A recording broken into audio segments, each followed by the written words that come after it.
Stock market లో invest చేసి మీ డబ్బులు డబుల్ చేసుకోవాలనుకుంటున్నారా? సుందరరామిరెడ్డి గారి లైవ్ సెమినార్ కి అటెండ్ అవ్వండి. నమస్తే రమగారు. నమస్తే జయ. రమగారు, మనం ఆ మధ్య నవల్స్ చెప్పుకున్నామండి. ఒక నోవెల్ చెప్పుకుందామా? నా ఫేవరెట్ రైటర్స్లో ఒకరు చిట్టారెడ్డి సూర్యకుమార్ గారు. మీరు అందరికీ ఇదే చెప్తారు రమగారు, అందరూ మీ ఫేవరెటే. అందరు ఎందుకు అవుతారు జయ? ఆల్మోస్ట్ వందల మంది రైటర్లు ఉన్నారు, నేను 10లో పేర్లు చెప్తా. ఓకే. బాగా చిన్నప్పుడు చదివిన పుస్తకం జయ ఇది. నేను ఒక 10th అలాగా. ఓకే, బాగుంటుంది. అయితే సూర్యకుమార్ గారి గురించి చెప్పాలి. వీరేమన్నా డాక్టర్ ఏమోనని నా అనుమానం. నవలల మీద ఇప్పుడు డాక్టర్ చిట్టారెడ్డి అని నేను చూడలే. ఇప్పుడు మెడికల్ టెర్మినాలజీ, మెడిసిన్కి సంబంధించిన విషయాలు చాలా విశదంగా చెప్తారు. మెడికల్ కాలేజీలో జరిగే ర్యాగింగ్లు, అవన్నీ నర్సులు వాళ్ళు వేసుకునే బట్టలు, వాళ్ళు చేసే పనులు, ఆపరేషన్ థియేటర్ సంగతులు అవి భలే వివరంగా చెప్తారు. Okay. And more over Suryakumar గారి దగ్గర ఒక ప్రత్యేకమైన క్వాలిటీ మిగిలిన రైటర్స్లో తక్కువ ఉండేది, వీరిలో బాగా ఎక్కువ ఉండేది ఏంటంటే ప్రతి క్యారెక్టరు పరిచయం చేస్తూ వారికి ఒక చిన్న కథ చెప్తారు. క్యారెక్టర్కి వాళ్ళ జీవితానికి సంబంధించిన కొన్ని వాళ్ళు ఎలాంటి వాళ్ళు అనేది వాళ్ళకి సంబంధించిన కథ వివరంగా ఇచ్చేస్తారు. హైలైట్ బాగుంటుంది. ఎంత బాగుంటాయో. ఓకే. చాలా విషయాలు, చాలా వ్యక్తుల గురించి. ఆ ఆపరేషన్ థియేటర్లో పనిచేసే ఒక క్యారెక్టర్, అతనిది ఒక చిన్న కథ బ్రీఫ్గా ఇచ్చేస్తారు. విశ్వనాథ్ సత్యనారాయణ గారిది కూడా ఇలాంటి ఒక తరహా ఉంటుంది. ఆయన దగ్గర కూడా క్యారెక్టర్ పరిచయం చేసేటప్పుడు వాళ్ళకి సంబంధించిన వివరం ఇవ్వడం చాలా బాగుంది అనిపించేది నాకు ఇష్టం ఆయన. విశ్వనాథ్ సత్యనారాయణ గారు ఆల్ టైమ్ ఫేవరెట్. అదే. సూర్యకుమార్ గారివి 3-4 నవెల్స్ చాలా బాగుంటాయి. అండ్ ఇంకోటి ఏంటంటే నాకు గుర్తుండి, నేను 10th క్లాస్లో ఉన్నప్పుడు లేదా ఇంటర్ ఫస్ట్ ఇయర్ సెకండ్ ఇయర్లో ఉన్నప్పుడు గణపతి సచ్చిదానంద స్వామీజీ గురించిన ఒక సీరియల్ రాశారు వీరు. సచ్చిదానంద స్వామీజీ ఇప్పుడు ఉన్నారు కదా మైసూరు. అవునండి. అయితే వారి కథ ఈవిడే రాశారు. భలే వివరంగా ఉండేది. ఇప్పుడు నేను కథ చెప్పు అంటే నేను చెప్పలేను, కానీ ఆ ఏజ్లో నన్ను ఎక్కువ అట్రాక్ట్ చేసింది జయ. ఓకే. ఆ పుస్తకం, ఆ సీరియల్ చదవటం వల్లే నాకు స్వామీజీ వారి గురించి తెలిసింది. తర్వాత ఈ మన శ్వేతార్క గణపతి తెలుసు కదా నీకు? జిల్లేడు చెట్టు మొదలు గణపతిగా రూపొందటం ఆ పుస్తకంలో చదివాను నేను. అప్పుడు అది సీరియల్గా వచ్చేది. ఆంధ్రభూమిలో వచ్చిందేమోనని అనుకుంటున్నా, బాగా ఖచ్చితంగా జ్ఞాపకం లేదు. ఓకే. వీరి వల్లే అది తెలుసుకున్నాను అనమాట. అందులో ఎన్ని రకాల క్యారెక్టర్సు, వాళ్ళ కథలు. ఇవాళ మనం ఏం చెప్దామంటే, ఇది నేను ఇందులో పెద్ద స్టోరీ ఉందని నేను అన్నా. చాలా క్యారెక్టర్ల సమాహారంగా కనపడుతుంది. Brief story. ఓకే. కన్నెపిల్లలు, 2 అమ్మాయిల కథ ఇది. ఇది ఉదాత్త చరిత్రలు కూడా బాగుంటుంది. నెక్స్ట్ టైం చెప్పుకుందాం తప్పకుండా. వీరితో నాకేమి పర్సనల్ టచ్ అవి ఏం లేవు, చాలా కాలం క్రితం చదివినవి కదా. నేను కొంతమంది రైటర్స్ తోటి అయితే మనం అవకాశం ఉంది, వీరితోటి నేను తెలుసుకోలేకపోయాను అట్లా. ఒకవేళ ఇది విన్నాక మన విధి విన్యాసాలు చెప్పినప్పుడు వాళ్ళ అమ్మాయి నాతో మాట్లాడారు, రైటర్ కౌశల్యాదేవి గారు, అంతే కదా, మాట్లాడారు. ఇప్పుడు కూడా అవకాశం ఉంటుంది. నండూరు రామ్మోహన్ రావు గారు అమ్మాయి కూడా టచ్లోకి వచ్చారు. వీరు కూడా అట్లా ఎవరైనా వస్తే ఇంకా సంతోషంగా ఉంటుంది. అది నాకు చాలా ఇష్టమైన రచయిత్రులలో చిట్టారెడ్డి సూర్యకుమార్ గారు ఒకరు. బాగుంటాయి కథలు. అయితే ఇది వందన, సరిత అని 2 అమ్మాయిలు, కన్నెపిల్లలు. వీళ్ళు ఏంటంటే స్కూల్ ఫ్రెండ్స్. మనకి ఇది ఎక్కడి నుంచి పరిచయం చేస్తారు కథ? వందనేమో స్టాఫ్ నర్స్గా పనిచేస్తుంది, సరితేమో స్కూల్ టీచరు. ఓకే. ఓ టీచరు వీళ్ళిద్దరు కలిసి ఒకే ఊళ్ళో కలిసి ఉంటారు. వీళ్ళు ఏంటంటే స్కూల్లో కలుసుకున్నారు, హై స్కూల్లో. వందన ఇంచుమించుగా అనాథ. వాళ్ళ అమ్మ వాళ్ళు ఉన్నారు, కానీ కొంచెం పెద్ద అయ్యాక అమ్మ చనిపోయింది. ఒక మేనబావ ఉన్నాడు, అతనేమో డిఫెన్స్లో ఎక్కడో పనిచేస్తున్నాడు, యుద్ధానికి మన సైనికుడిగా చేరాడనమాట. ఆర్మీలో ఉన్నాడు. ఎప్పుడో బావ వచ్చి తనని పెళ్లి చేసుకుంటాడు అనుకుంటుంది. అయితే 10th క్లాస్ దాకా, SLC దాకా కలిసి చదువుకుంటారు వీళ్ళు. సరిత ఒక పోలీస్ ఆఫీసర్ గారి కూతురు, కొంచెం ధనికులు కింద లెక్క. వందన పేదింటి అమ్మాయి, కానీ వీళ్ళిద్దరూ చాలా క్లోజ్ ఫ్రెండ్స్గా ఉంటారు. ఓకే. స్కూల్లో కలుసుకుంటారు. ఆ స్కూల్లో విషయాలు చెప్పేటప్పుడు కూడా క్రిస్టియన్స్ మిషనరీ స్కూలు, దానికి హాస్టల్ ఉండటం, హాస్టల్లో. ఏమిటో నీకు ఆ వందన నీ తేనెకళ్ళు ఇంకా తేలిపోతున్నాయంటే అన్నంలో పురుగులు వస్తున్నాయని చెప్తుంది అనమాట. అన్నంలో పురుగులు వస్తున్నాయి, కళ్ళకి మంచిది, ఒంటికి బలం అని చెప్పారు అంటుంది. ఈ అమ్మాయి కూడా, చిన్న అమ్మాయి సరిత కూడా హాస్టల్లో చేరి వాళ్ళ మీద బోల్డ్ అన్ని కంప్లైంట్లు ఇచ్చి అలా చేస్తుంది అనమాట. సరిత చిచ్చుబుడ్డి, ఇంట్లో ఏమో చిచ్చు అనే పిలుస్తారు అమ్మాయిని. ఈ వందన పాపం అమాయకంగా మెత్తగా ఉంటుంది, మృదువుగా ఉంటుంది మనిషి. ఈ ఇద్దరు 10th క్లాస్ అప్పుడు 8th 9th క్లాసుల్లో వచ్చి చేరుతుంది వెళ్ళింది స్కూల్లో. ఆయనకి ట్రాన్స్ఫర్లు అవుతున్నాయని తండ్రికి ఈ స్కూల్లో వేస్తారు. మొదట ఏదో వచ్చేది ఇంటి నుంచి, తర్వాత హాస్టల్లో చేరిపోతుంది. 10th క్లాస్ ఈ అమ్మాయి ఫెయిల్ అవుతుంది, ఆ అమ్మాయి పాస్ అవుతుంది. ఓహో, 10th ఫెయిల్ వందన. ఫెయిల్ అయితే ఏం చేస్తుంది, నర్సింగ్ ట్రైనింగ్లో చేరిందనమాట. అప్పుడు SLC కాలం ఇది. అదే మన 10th క్లాసు కంటే ముందే. SLC అంటే ఇంటర్ వరకు కదా నమ్మగారు, +1 +2 కలిపితే కదా SLC. అది నాకు తెలీదు, నేను అట్లా విన్నా. అలాగా అయి ఉంటుంది బహుశా. ఓల్డ్ SLC అంటే మన ఇంటర్మీడియట్ తో సమానంగా ఈక్వల్ అని. 12th క్లాస్ ఏమో మరి అనుకుంటున్నాను అమ్మగారు. అయి ఉండొచ్చు. ఈ అమ్మాయి ఏమో ఒక అమ్మాయి వందనేమో నర్స్ ట్రైనింగ్కి వెళ్తుంది, సరితేమో కాలేజీలో చేరుతుంది. ఓకే. తర్వాత స్కూల్ టీచర్గా వస్తుంది అనమాట. కొంతకాలం ఈ అమ్మాయి ఒకళ్ళకొకళ్ళు ఉత్తరాలు రాసుకోవటము, ఎప్పుడు కలిసే ఉంటారు, మాట్లాడుకుంటూ ఉంటారు. అప్పటికి ఫోన్లు కొంచెం తక్కువ కదా, ఈ ఫోన్లు పబ్లిక్ ఫోన్లు అవి లేవు. ఏదో ఒక ఆఫీసుల్లో, కాలేజీల్లో, హాస్పిటల్స్లో ప్రత్యేకంగా ఇంత దెబ్బ ఫోన్లు ఉండేవి. ఈ వ్యవహారం కాదుగా ఉత్తరాలు రాసుకోవటం అనమాట. వీళ్ళు ఒక బిల్డింగ్లో అద్దెకుంటారు. ఆ బిల్డింగ్లో ఉన్న ప్రతి క్యారెక్టర్ని పరిచయం చేస్తారు. వీళ్ళిద్దరు అమ్మాయిలు 20 ఏళ్ల వాళ్ళు, అందంగా ఉంటారు, చక్కగా ఎప్పుడు నవ్వుకుంటూ ఉంటారు. చుట్టుపక్కల వాళ్ళందరూ ఎలా ప్రవర్తిస్తారు వీళ్ళతోటి అవి చూపిస్తారు. ఈ కథ నేను చెప్పే కథ, ఇందులో పెద్ద స్టోరీ రాదు. ఈ పుస్తకం దొరికితే చదవండి, డెఫినెట్లీ యూ విల్ ఎంజాయ్. ఓ, అసలు ఆ క్యారెక్టర్స్ పరిచయం చేయటము, క్యారెక్టర్ కథ చెప్పటము అమోఘంగా ఉంటుంది, బాగుంటుంది, చాలా బాగుంటుంది. ఆ బిల్డింగ్లో ఎవరో ప్రతి వాళ్ళు అప్పులకి రావటం, పంచదార ఉందా, అది ఉందా, ఇది ఉందా అని. మేము అదేదో వచ్చి కూర చేస్తాం, మీకు పంపిస్తాం, మీరు మాకు ఇది ఇవ్వండి అని. ఉగ్గు గిన్నెతో ప్రాన్స్ కర్రీ తెచ్చిందిట పనిపిల్ల. అది ఉందా, అది నీళ్ళు అయిపోవటము, మోటార్లు వేయటము. ఈ సరితకి ఏంటంటే అందరికీ పేర్లు పెడుతుంది అనమాట. ఇది ఆ బిల్డింగ్ రాసమణి గారని ఒక ఆవిడది. ఆవిడ ఏం చేస్తుంది, పెద్ద సైట్ ఉంటే వెనకాల బోల్డ్ అని చెట్లు వేసుకుని పువ్వు పిద్ద ఒకటి కూడా బయటికి రానేది అన్నీ వాళ్ళే వాడుకుంటారు. అందరి దగ్గర రెంట్లు కలెక్ట్ చేస్తుంది. ప్రతి వాళ్ళ ఇంటికి ప్రతి వాళ్ళ మీద దృష్టి. వాళ్ళ దగ్గర భీముడు అని ఒక పనివాడు ఉంటాడు, సన్నగా ఉంటాడు అనమాట, బక్క భీముడు అంటుంది. పేర్లు పెడుతుంది అనమాట ప్రతి వాళ్ళకి. తనతో పనిచేసే స్కూల్ టీచర్లు వాళ్ళ క్యారెక్టర్స్ కూడా పరిచయం చేస్తారు. ఈ వందన హాస్పిటల్లో పనిచేస్తుంది. ఈ అమ్మాయి అందంగా ఉంటుంది. చాలామంది ట్రై చేస్తుంటారు. హాస్పిటల్స్లో ఉండేటువంటి ఏమంటారు, కొన్ని దుర్మార్గాలు, వ్యక్తుల్లో ఎలాంటి భావాలు ఉంటాయి, ఎంత చులకనగా ఉంటారు మనుషులు, ఆడపిల్లల్ని ఎంత చులకనగా చూసేవాళ్ళు, అవి కనపడతాయి. ఓ తాయారమ్మ గారని ఒక ఆవిడ ఎంతసేపు భర్తను వదిలిపెట్టేసి కొడుకు దగ్గర ఉంటుంది. ఆ కొడుకేమో వీళ్ళకేసి చూస్తుంటాడు. ఏదో మాట మీద ఆ తాయారమ్మ గారిని హాస్పిటల్ తీసుకెళ్తాడు. ఆవిడ ఇంతలా ఉంటుంది. రోజు పంచదార కోసం పిల్లాడు రవ్వలడ్డు చేయమన్నాడు ఉంటుంది. రవ్వలడ్లకి పంచదార 4 రవ్వలడ్లు పట్టుకొచ్చి ఇస్తుంది, కానీ వీళ్ళ దగ్గర చెప్పండి, నువ్వు అప్పులు ఇవ్వద్దు అంటుంది సరిత. ఈ వందనికేమో వాళ్ళతో మంచి వాళ్ళు, పాపం వాళ్ళు బాగా మాట్లాడుతున్నారు కదా అని ఇచ్చేస్తుంది. ఇలా కథ నడుపుతూ తీసుకెళ్తారు ముందుకి.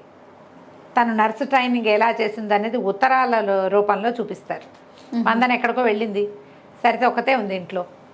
పాత ఉత్తరాలన్నీ తీసి చదువుకుంటుంది. ఇప్పుడే నర్స్ ట్రైనింగ్ పూర్తి చేసే అంటుంది అనమాట. 10-15 ఉత్తరాలు ఏమేమి ఉన్నాయి, ఎలా ఉన్నాయి, మధ్యలో ప్రెగ్నెన్సీలు ఎవరెవరివో అలాంటివన్నీ తీసుకొస్తారు. ఎంత తాపీగా పోతుందో, కానీ ఇంట్రెస్టింగ్గా ఉంటుంది. ఓకే, కథ ఆసక్తికరంగా ఉంటుంది. సరే, ఇద్దరు కలిసి సినిమాలకు వెళ్ళటం. అప్పట్లో సినిమాకి వెళ్ళటం ఒక ప్రత్యేకమైన ఇది, సరదా.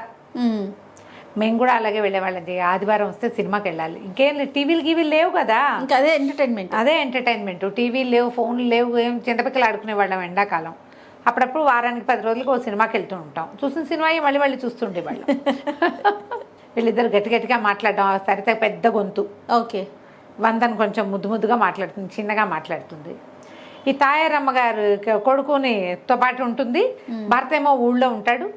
వాళ్ళు వచ్చి ఈ విషయం చెప్పేశారు కదా. అబ్బాయి ఏం చెప్తాడంటే, నా పెళ్ళయిందండి, మా అమ్మ పెళ్ళిలో గొడవ అయ్యి మా ఆవిడని తీసుకురానివ్వలేదు, నెల సంపాదన 20 రోజులకే అవగొట్టేస్తుంది, అంత అప్పులు, మా నాన్న ఒక్కడే ఉంటున్నాడు, పెళ్ళకి వెళ్ళవమ్మా అంటే వెళ్ళదని చెప్పేసరికల్లా అవన్నీ చూస్తే వీళ్ళకి ఏం గుర్తొస్తుంది, ఈ సరిత వాళ్ళ ఊరి పద్మజ అని ఒక పిల్లకి పెళ్ళి అవుతుంది వాళ్ళ ఊళ్ళో. ఆ పద్మజ మొగుడేమోనని డౌట్ వస్తుంది. ఓకే. ఏం చేస్తారు, ఆ పద్మజని పిలిపించి ఇంకో గదిలో దింపుతారు. వీళ్ళిద్దరు మొగుడు పెళ్ళం ఎదురుపడేసరికల్లా వాళ్ళిద్దరు కలిసి ఉంటే చుట్టుపక్కల వాళ్ళంతా చెప్పుకుంటారు. ఈ తాయారమ్మని లేకుండా ఏం చేస్తారు, హాస్పిటల్ పెడతారు ఓ వారం రోజుల పాటు. ఆవిడ లేని టైంలో ఈ పద్మజని ఇక్కడ దింపుతారు. ఇట్లాంటివి కొన్ని కొన్ని సరదా సంఘటనలు జరుగుతూ ఉంటాయి. హాస్పిటల్లో సూపర్నెంట్గా ఒక డాక్టర్ ఉంటారు. ఆయన చాలా పొడుగట్టివాడు. ఇది వందన సన్నగా చిన్నగా పొట్టిగా చిన్నపిల్లలాగా ఉంటుంది. 20 ఏళ్ళు, అంతకంటే ఏం వయసు ఉంటుంది. ఇంటర్మీడియట్ అయ్యాక 2-3 ఏళ్ళు నర్సింగ్ చేసిన వాళ్ళకి అంతే 20-21 ఉంటాయి. ఈ అమ్మాయికి ఆ డాక్టర్ మీద ఆసక్తిగా ఉంటుంది. బాగా వస్తాడని వెయిట్ చేస్తూ ఉంటుంది ఒకటి. రెండోది, ఈ హాస్పిటల్లో వెంకట్ అని ఒక డాక్టర్ ఉంటాడు. అతనికి ఎంతసేపు ఈ అమ్మాయి మీద దృష్టి, ఈ పిల్ల వెనకాల తిరుగుతూ ఉంటాడు. ఈ అమ్మాయి దగ్గరికి రానిపోయేసరికల్లా ఇంకెవరో నర్సు తోటి చేరువవుతాడు. జాలిగా ఉంటుంది అతను చూస్తే, కానీ ఆసక్తి రాదు. ఈ కామ్గా ఉండే పెద్ద డాక్టర్ మీద ఆసక్తిగా ఉంటుంది పిల్లకి. ఓకే. అది పరిచయం చేస్తారు డాక్టర్ యతీంద్ర. అతను సూపర్నెంట్గా ఉంటాడు. అతనికి కూడా ఈ అమ్మాయి తేనె రంగు కళ్ళు ఎక్కువగా అతను ఆపరేషన్ థియేటర్లో చూస్తాడు. ఓహో. విడిగా అమ్మాయిని చూసుంటాడు అనమాట. చూడ్డం అవి తక్కువ ఉంటాయి. ఆ తేనె కళ్ళు మాత్రం మీద దృష్టి ఉంటుంది, కానీ ఎవరో స్టాఫ్ నర్సు, అంతకంటే ఏముంటుంది. కథ ఇట్లా స్లోగా నడుపుకుంటూ వెళ్తారు. ఒక కొత్త డాక్టర్లు రావటం, ఆపరేషన్లు, అపెండిసైటిస్ ఆపరేషన్ అవి కూడా చూపిస్తారు. ఇది చేయొద్దు, ఇలాంటివి చేయకూడదు, అలా అవి మాటలు 1-2 పెద్ద ఆపరేషన్లు. ఎంత క్లియర్గా థియేటర్లో వస్తువులు అమర్చటము, డాక్టర్కి అందించడము రాస్తారో. నాకేంటంటే బేసిక్గా కొంచెం మెడిసిన్ ఇంట్రెస్ట్ కదా, ఏమిటో నేను ఇలా అయిపోయాను. కానీ డాక్టర్ అవ్వాల్సిందంటారా? ఎందుకని అవ్వలేదు జయ, నాకు చాలా ఎక్కువ ఇష్టం.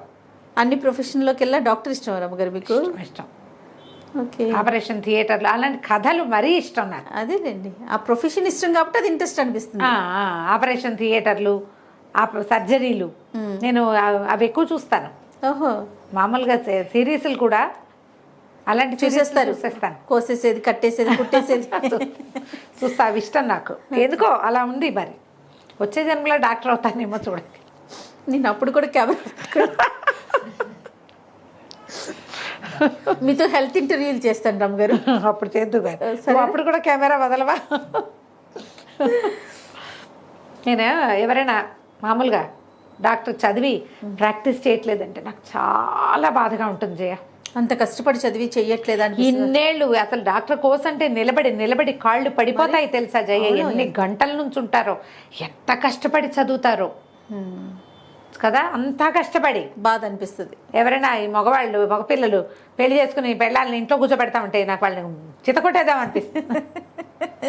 నిజంగా నాకు నచ్చదు అసలు. అదేలేండి, అది కష్టం మీద మీకు కష్టం మీద సానుభూతి. అదే కాదు జయ, ఒక డాక్టర్ తయారవ్వాలంటే ఇప్పుడంటే ప్రైవేట్ కాలేజీలు వచ్చినాయి. మన చిన్నప్పుడు ఎన్ని ఉన్నాయి జయ. గవర్నమెంట్ డబ్బు వీళ్ళు పెట్టిన దానికంటే ఎక్కువ డబ్బు ఖర్చు అయ్యేది. అవునవును. నువ్వు తీసుకోకపోతే ఇంకోళ్ళు తీసుకునేవాళ్ళు కదా, ఇంకోళ్ళు ప్రజలకు ఉపయోగపడేవాళ్ళు కదా. అది ఎంత అవసరం డాక్టర్ సర్వీస్, మెడికల్ సర్వీస్ చాలా ఓరియంటెడ్ జాబ్స్ కదా రమ్మగారు. నాకు చాలా బాధగా ఉంటుంది. అందుకని ఈ ఆపరేషన్ థియేటర్లు సరదా ఎక్కువ అనమాట. అయితే ఈ డాక్టర్ వెంకట్ వెనకాల తిరుగుతూ ఉంటాడు, కానీ ఈ అమ్మాయికి దృష్టి అతని మీద ఉంటుంది. కొంతకాలం ఇట్లా కథ నడిపిన తర్వాత ఒకరోజు ఆ యతీంద్రని కలవడానికి ఎవరో ఒక అబ్బాయి వస్తాడు. వస్తే అదే టైంకి సరిత ఫోన్ చేసి ఒక మెసేజ్ ఇస్తుంది, అడుగుతుంది. సిస్టర్ వందన ఉంటే పిలుస్తారంటే ఆవిడ బిజీగా ఉన్నారు, మీకు ఏదైనా ఉంటే చెప్పండి నేను రాసుకుంటానంటాడు ఈ డాక్టర్ యతీంద్ర గారు. ఆయనే రాస్తాడు. రాస్తే ఏదో అందరికీ పేర్లు పెడుతుంది కదా. హిప్పీ రావణాసురుడు వచ్చాడు అలాంటి వాక్యాలు కొన్ని చెప్తుంది అనమాట. చెప్పేసరికల్లా ఆ అమ్మాయి వస్తే ఇగో మీకు ఉత్తరం ఎవరో ఇచ్చారు మెసేజ్ అని ఆ మెసేజ్ ముందు పెడతాడు. అప్పట్లో ఇలా చేసేవాళ్ళు. ఫోన్ దగ్గరికి మనిషిని పిలవలేకపోతే వాళ్ళు చెప్పింది రాసుకుని అప్పచెప్పేవాళ్ళు అనమాట. ఎవరికైనా ఫోన్ చేయండి, అమ్మగారికి సీరియస్గా అవేవో చెప్తారు కదా. వీళ్ళిద్దరూ అడుగుతారు ఏమిటి ఈ మెసేజ్కి అర్థం అని. ఆ రెండో కుర్రాడు ఈ అమ్మాయి వెనకాల వస్తాడు. ఓకే. అక్కడ ఇంకో అబ్బాయి ఇచ్చాడు కదా. తర్వాత ఒక రోజు తర్వాత 2 రోజుల తర్వాత సినిమాకి వెళ్తారు. సినిమాకి వెళ్తే ఈ రెండో అబ్బాయి వెనకాల కూర్చొని కనిపిస్తాడు. పలకరిస్తాడు. పలకరించేసరికి ఎవరో చూస్తున్నాడు అబ్బాయి మనకేసి అంటే కృష్ణుడు అంటుంది. ఏమిటి నువ్వు పిచ్చెక్కిందా, నువ్వు ఏదో మాట్లాడుతున్నావంటే అబ్బాయి కృష్ణుడిలా కనపడతాడు చక్కగా, సామంచాయిగా పొడుగ్గా బాగున్నాడని. సరే వచ్చి పలకరిస్తాడు. పలకరిస్తే వీళ్ళ పక్కన కూర్చుంటాడు. డాక్టర్ గారి దగ్గరికి వచ్చాడు, వాళ్ళ ఫ్రెండో ఎవరో అని చెప్తుంది. ఏం చదువుతున్నా అంటే ఎంబీ చదువుతున్నాను, బహుశా మాస్టర్ ఆఫ్ బిజినెస్ అయ్యి ఉంటుంది, ఎంబీఏ అనరు, ఎంబీ అని చెప్తారు. సెకండ్ ఇయర్ చదువుతుంటే మనకంటే చిన్నవాడైతే మాట్లాడచ్చు అనుకుంటారు వాళ్ళు. చిన్నపిల్లాడు చదువుకుంటాడు కదా, కానీ కుర్రాడు అబ్బాయి వీళ్ళు పక్కన కూర్చుంటాడు. కూర్చుని వీళ్ళిద్దరు కబుర్లు వింటాడు, ఎక్కడికైనా వెళ్ళిపోదాం. అది ఏమవుతుందంటే ఈ హాస్పిటల్లో ఉండగా ఈ అమ్మాయి ఈ డాక్టర్ వెంకట్ ఏమో తన వెనకాల పడుతున్నాడు. అతన్ని ఇది చేయదు. అక్కడ డాక్టర్ కృష్ణయ్య అని ఒక ఆయన ఉంటాడు, ఆయన చాలా మర్యాదస్తుడు అనుకుంటుంది. ఒకరోజు థియేటర్లో అతనికి ఎత్తో పాటు ఒంటరిగా ఉంటే అతని ఈ అమ్మాయి మీద అఘాయిత్యం చేయబోతాడు. చేయబోయేసరికల్లా అరిచి కేకలు పెడుతుంది. ఇతను యతీంద్ర వచ్చేస్తాడు. ఆయన వస్తాడు సూపరింటెండెంట్ వచ్చి డాక్టర్ని కేకలేసి పంపిస్తాడు. ఏంటి నీ మీద ఇలాంటి కంప్లైంట్స్ వస్తున్నాయంటే ఈ పిల్ల పోట్లాడే గట్టిగా అరిచేస్తుంది అనమాట. చేసిన వాడిని వదిలేసి నన్ను విక్టిమ్ని నన్ను అడుగుతారేంటి? ఇక్కడ శీలంగా మర్యాదగా ఉండాలని అనుకునే వాళ్ళకి దారి లేదు. ఇలా ఎవడో ఒకడు వచ్చి మీద పడతాడు, మీరేమో మమ్మల్ని సంజాయిషి అడుగుతారు. అతని మీద ఇష్టం వచ్చేస్తుంది. అంతకుముందు అంతా ఎంతసేపు రూమ్ తుడిచిపెట్టి అతను వచ్చేసరికల్లా రూమ్ క్లీన్గా ఉంచి ఆపరేషన్ థియేటర్లో అతని పక్కనే నుంచునే అంటే ఒక ఇది ఉందన్నమాట, ఇన్ఫాక్చుయేషన్, ఒక ఆకర్షణ ఉంటుంది అతని మీద. అతను రివర్స్లో అడిగేసరికల్లా భరించలేకపోతుంది. ఎక్కడికైనా వెళ్దాము 4 రోజులు, నాకు విసుగ్గా ఉంది, నాకు కష్టంగా ఉందంటూ. ఈ అబ్బాయి ఏమంటాడంటే నేను హైదరాబాద్ వెళ్తున్నాను, మీరు వస్తారా అంటాడు. సరే ఆలోచించుకుని సరే వెళ్దాం. చిన్నపిల్లాడు కదా, చిన్న కుర్రాడు, చదువుకుంటున్నాడని వెళ్దాం అనుకుంటారు. సరే తీసుకెళ్తాడు హైదరాబాద్కి కారులో. వెళ్తారు, ఏదైనా ఎంజాయ్ చేయాలనుకుంటారు. అయితే నేను ఎప్పుడు నా క్యావరేలు అవి ఇవి వెంటనే కానీ ఎప్పుడూ చూడలేదంటూ అనేసరికి ఒక బార్కి తీసుకుపోతాడు వీళ్ళని. డ్రింక్స్ ఏవో తెప్పిస్తాడు. ఇవి తాగండి అంటే ఈ 100 ఒక నోట్లో పెట్టిన, బాబోయ్ నా వల్ల కాదు, నేను తాగలేను అంటుంది. సరితకు మాత్రం ఏం లేదు, అవేంటో ట్రై చేయాలంటుంది. పిల్ల అల్లరిది కదా, తాగేసి కక్కిస్తుంది మొత్తం. సరే మోసుకెళ్తారు, ఎవరో బయటికి తీసుకెళ్తారు, ఎవరు తీసుకెళ్లారో తెలియదు. ఈ అమ్మాయినేమో యతీంద్ర వస్తాడు అక్కడికి. వచ్చి 100 అని చెప్పి ఇంకా ఏం మిగిలింది, ఇంకేం చేయాలి, చేసింది చాలదా, ఇక్కడికి వచ్చి కూర్చున్నావు అని బలవంతంగా తీసుకొస్తాడు. బయటికి తీసుకొస్తే ఈ అమ్మాయి ఆడుతుంది, మీకేం సంబంధం లేదు, మీరెవరు నన్ను అడగడానికి, మీరు అక్కడే సూపరింటెండెంట్, మీరు ఇక్కడ ఏం కాదు, నన్ను వదిలేసేయండి అంటూ. ఎందుకు కాదు, ఈ కాగితానికి సమాధానం చెప్పంటాడు. అంతకుముందు ఏం చేస్తుంది, ఆ రూమ్లో కూర్చున్నప్పుడల్లా చక్కగా రాసుకుంటుంది అనమాట, మంచిగా అందంగా చెక్కుతుంది అక్షరాలు, యతీన్ మై లవ్ అని. ఇగో ఈ కాగితం అక్కడ ఉంది, దీనికి సమాధానం చెప్పు, అప్పుడు నేను చెప్తాను అని కొంచెం గట్టిగా ఇట్లా ఎందుకు వచ్చావు నువ్వు అని కేకలేసరికల్లా నువ్వు ఇలా అడిగేసరికి నేను ఓర్చుకోలేకపోయానంట. నేనేం చేయను, నాకు ముందు నుంచి నువ్వంటే ఇష్టం. ఓసారి వెంకట్తో కనపడతావు, వెంకట్ ఇంకో అమ్మాయితో కనపడతాడు కాబట్టి నేనేమనలేను, ఒక భరించలేను నేను నువ్వెవరితోటైనా. డాక్టర్ ఒక ఆయన వస్తాడు మధ్యలో, ఒక క్రిస్టియన్ డాక్టర్ ఒక ఆయన కూడా ఏంజల్ అని ఈ పిల్ల వెనకాల తిరుగుతాడు. ఓకే, వాళ్ళని చూస్తే నాకు అసూయగా ఉంది, నువ్వు వేరే వాళ్ళ దగ్గర ఉంటే నేను భరించలేను. ఆ డాక్టర్ కృష్ణయ్య చేతుల్లో చూసుకుంటే నీ తప్పేం లేదని నాకు తెలిసినా కూడా ఒక భరించలేని తనంతో అలా మాట్లాడాను అని చెప్పి నన్ను పెళ్లి చేసుకోమని అడుగుతాడు. సరే కాస్త నేను నిద్రమొహం పడేసరికి తీసుకెళ్ళి గదిలో దింపుతాడు. వీళ్ళు ఒక రూమ్ తీసుకుని ఉంటారు. అవి వెళ్ళిపోతూ ఆ సరిత పడుకుని ఉంటే ఆ కళ్ళ మీద ఇలా అంటాడు. ఎవరో నా కళ్ళు ముట్టుకున్నారనుకుంటుంది, అమ్మాయికి తెలియదు. తెల్లవారి నిద్ర లేచి చూసేసరికల్లా ఏముంది, సరిత వాళ్ళ నాన్నగారు వచ్చి కూర్చుని ఉంటారు అక్కడ. కాంతపోతారు, ఏం చేయాలో తెలియదు. వీళ్ళు వచ్చి హోటల్ రూమ్లో దిగితే ఇతర ఆడపిల్లలు, ఆ కాలం అది కాదు 70s కదా మరి, అక్కడి నుంచి మొహాలు కడుకురండి, తయారవ్వండి, ఇంటికి వెళ్ళిపోదామంటాడు అని చెప్పి తీసుకెళ్తారు. ఆ డాక్టర్ ఈ లోపల ఆయన వస్తాడు యతీంద్ర, మేము మా పిల్లల్ని ఇంటికి తీసుకెళ్ళి మాట్లాడుకుంటాను లేండి డాక్టర్ గారు అని చెప్పేస్తాడు ఆయన. పిల్లలు ఇద్దరిని ఆడపిల్లలు ఇద్దరిని తీసుకుపోయి ఇంటి దగ్గర దింపుతాడు. తల్లి సంతోషిస్తుంది. సరే ఏం చేశారు ఇవన్నీ కనుక్కుని సరిత వాళ్ళ నాన్నగారు అంటారు, ఇంతంత వయసులో వచ్చేసినాయి, పెళ్ళిళ్ళు చేసేయాలి పిల్లలకి, 100 పెళ్ళి మన చేతిలో లేదు, సరితకి పెళ్లి సంబంధం కుదిర్చేసాం, అయిపోయింది ధామ్ అంటారు. అయ్యో, ఈ హాయిగా ఉన్నారు 1 సంవత్సరం 2 ఏళ్ళుగా వీళ్ళు కులాసాగా తిరుగుతూ ఎంజాయ్ చేస్తున్నారు.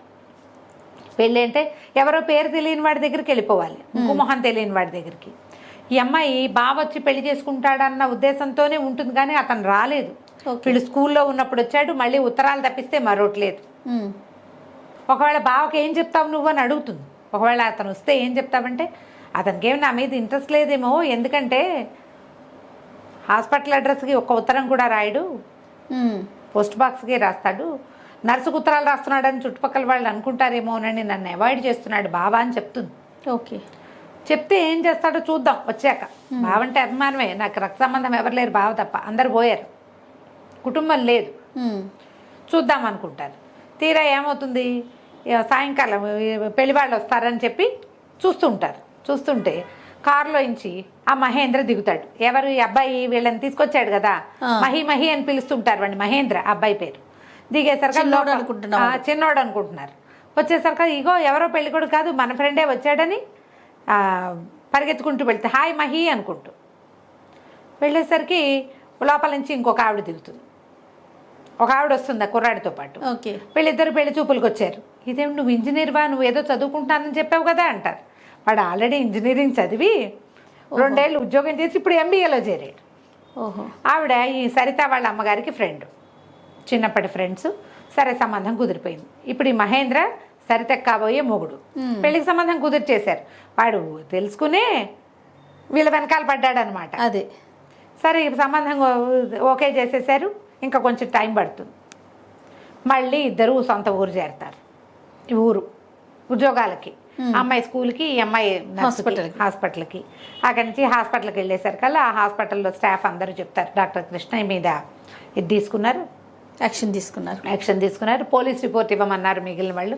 రిపోర్ట్ ఇస్తే అమ్మాయి కోర్టుకు రావాలి కాబట్టి అలా వద్దని పనిష్మెంట్ కింద ఏదో వేరే ఊరు వేసేసారు, కృష్ణ చేసేసారు అని చెప్తారు. అక్కడికి వెళ్తుంది.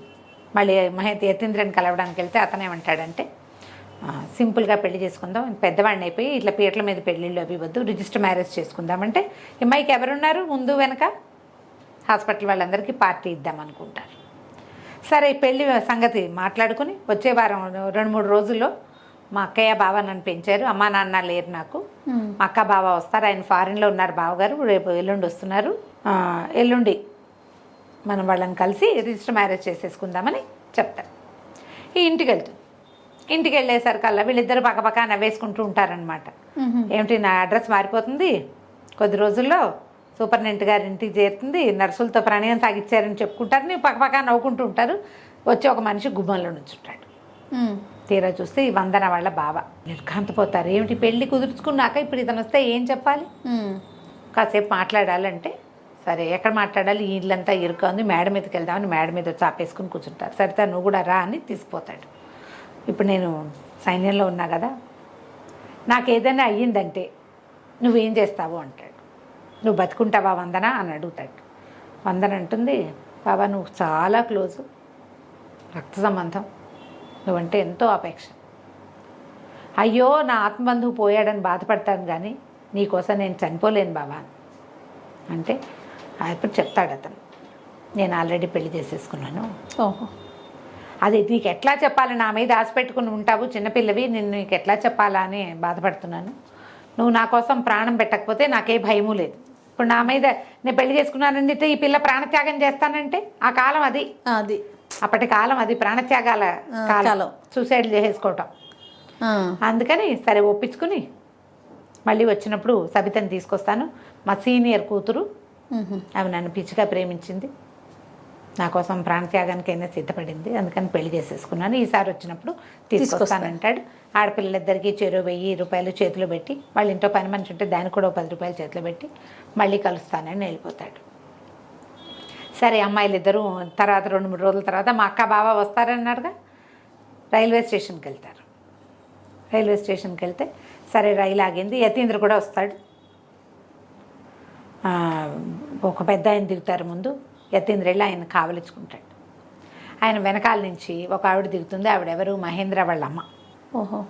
వాళ్ళిద్దరు వెనకాల నుంచి మహేంద్ర దిగుతాడు. డాడీ ఇదిగో ఇది నాది అని ఆ సరితను చూపిస్తాడు. ఈ యతీంద్ర మహేంద్ర మేనమామ మేనల్లుడు, వాళ్ళ అక్క కొడుకు, అక్క బావని ఇతన్ని పెంచుతారు. ఈయన పెద్దవాడు, ఏజ్ గ్యాప్ ఉంది. అప్పటి రోజుల్లో 10-12 ఏళ్ల గ్యాప్లో పెళ్లి చేసుకోవటం అసలు విషయమే కాదు, అసలు విషయం కాదు. 15-20 ఇయర్స్ గ్యాప్లో కూడా పెళ్ళిళ్ళు చేసుకునేవారు. ఆడవాళ్ళు ఆసక్తి చూపించి కూడా 10-12 ఇయర్స్ గ్యాప్లో పెళ్లి చేసుకునేవాళ్ళు. ఇప్పుడు ఈ 120 ఇయర్స్ది. ఆయన సీనియర్ డాక్టర్, సూపర్ స్పెషాలిటీ చేసిన డాక్టర్ అంటే 33, 35 ఏళ్ళు ఉంటాయిగా ఈజీగా. సరే, తర్వాత హాయిగా పెళ్ళిళ్ళు అయిపోతాయి, హాయిగా ఉంటారు. ఈ రైల్వే స్టేషన్ సీనే ఈ కథకి ఎండింగ్. ఓకే. ఈ అమ్మాయిలు ఇద్దరు ఎలాంటి లివింగ్లో ఉన్నారు అది చూపిస్తారు. దొరికితే తప్పకుండా చదవండి. ఇంకో కథ కూడా, ఉదాత్త చరిత్రలు కూడా చాలా బాగుంటుంది వీరిది. మళ్ళీ చెప్దాం ఇంకొకసారి. తప్పకుండా రమ్య గారు. నమస్తే. నమస్తే జయ. సుమన్ టీవీలో మీ పర్సనల్ అండ్ బిజినెస్ ప్రమోషన్స్ కోసం కింది నెంబర్కి కాంటాక్ట్ చేయండి.